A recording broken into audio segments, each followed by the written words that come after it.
Salve meus terceirões! Esse vídeo de hoje é de interesse do terceiro ano do ensino médio. Como eu tenho dois terceirões, esse vídeo é de interesse dessas turmas.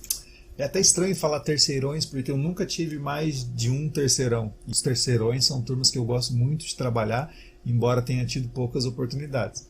No meu primeiro ano como professor, eu trabalhava numa escola particular e eu tinha um terceirão. Então posso dizer que eu meio que aprendi a dar aula dando aula para um terceirão, porque era uma turma muito aplicada, muito interessada no vestibular, então eu tinha que correr atrás. Eu estava fazendo faculdade ainda, e aí eu tinha que dar conta dos textos da faculdade de História e tinha que dar conta de preparar uma aula que fosse interessante e que atendesse às expectativas dos meus alunos ali, preocupados com o vestibular. Então eu gosto muito de terceirão.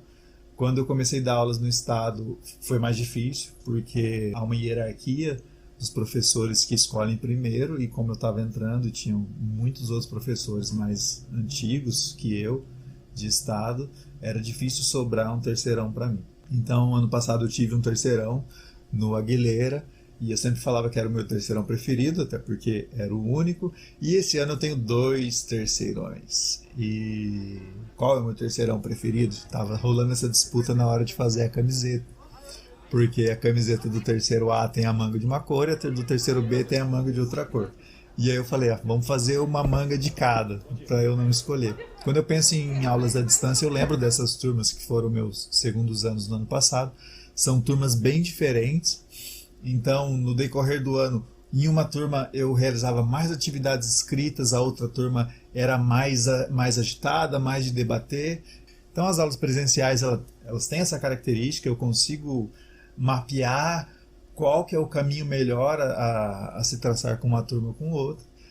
Como eu disse ontem, no segundo ano, a aula à distância ela não é igual à aula presencial, mas é o que temos agora e ela é uma ferramenta, uma possibilidade de a gente conseguir continuar aprendendo mesmo à distância.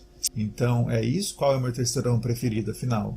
O A ou o B? Eu gosto dos dois terceirões, não vou entrar nessa polêmica e deixo aqui meu abraço às duas turmas. Então vamos ao conteúdo de hoje.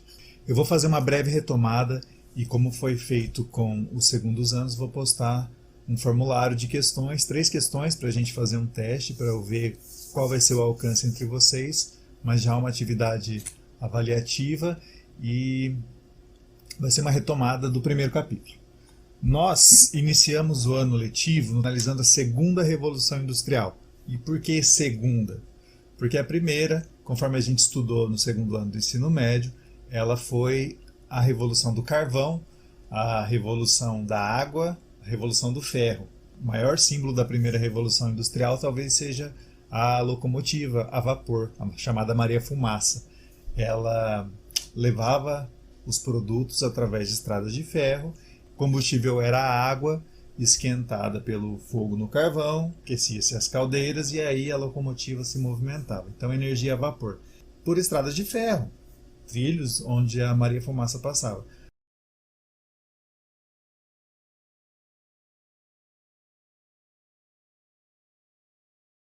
A segunda revolução industrial ela traz inovações tecnológicas, avanços nesse sistema energético e aceleração no processo industrial.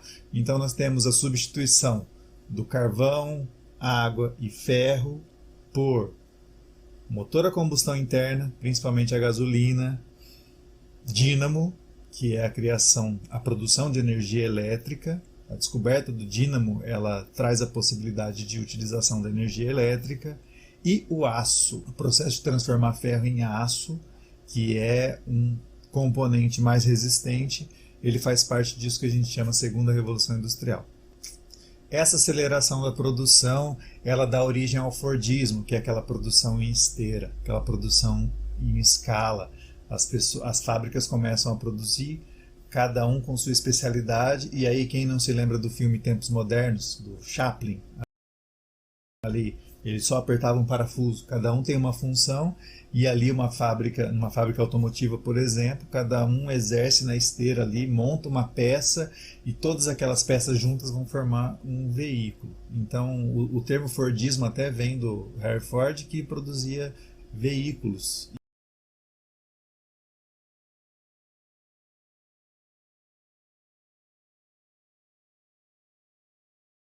e usava essa linha de produção em esteira. Isso acelera o processo industrial e dá uma nova dinâmica para a indústria. E aí começa a surgir, a Inglaterra era a grande potência industrial na primeira Revolução Industrial, mas os outros países, França, Alemanha, outros países europeus começam a se destacar também na industrialização. E isso vai trazer uma série de conflitos entre essas nações. E a partir dessa segunda Revolução Industrial e desse aumento de conflitos, a gente vai chegar na questão do imperialismo, que é a busca por novos mercados, a busca por um novo local para se produzir mercadorias. Mas uma outra questão que a gente discutiu no primeiro capítulo foi o capitalismo financeiro. Se nós tínhamos antes um capitalismo industrial baseado em produzir e vender, surge um sistema mais complexo, um sistema de empresas muito grandes que tentam aumentar os lucros, incorporando empresas do mesmo ramo a si. Então, se surge ali um grande produtor de automóveis, tem uma fábrica pequena em uma região, a fábrica grande, ela tentava incorporar essas fábricas menores e formar uma grande empresa nacional, uma empresa de alcance internacional. E isso é chamado truste, quando uma empresa de maior poder consegue incorporar empresas menores a si própria. Surgiram também os cartéis, que eram empresas independentes, que se reuniam e tabelavam preços, fontes, materiais para a produção das suas mercadorias. Então elas tinham um tipo de associação independente, mas agiam de maneira coordenada. E os holdings, o holding é uma empresa investidora, surgem as empresas que têm um capital, que têm um dinheiro a mais e têm a capacidade de investir em outras empresas. Então a holding é uma empresa que tem um capital, ela investe, ela participa dos lucros daquela empresa e participa também das decisões. Então, o capitalismo financeiro, a grosso modo, resumidamente, a gente analisou essas questões e eu vou colocar ali no Google Sala de Aula para vocês responderem 3 questões sobre isso.